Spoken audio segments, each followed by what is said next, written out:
The Design Tools area of the platform is where form designers will spend most of their time while creating and managing your system. Form Templates is an extensive library of pre-built forms that you can install in your account. You may customize them according to your need, or leave them as they are and deploy them to your users in the field. Simply choose a form and click Install. The Forms and Screens area lists all forms that are ready for design and can be published for your app users. At a glance, the screen titles, type,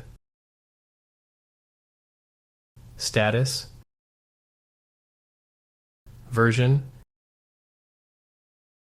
and last updated are displayed for your convenience. Icons next to the screen titles are shortcuts to features associated with the screen. Connectors are form submission actions, such as sending emails and pushing collected data out of the platform. The clone feature will duplicate a screen.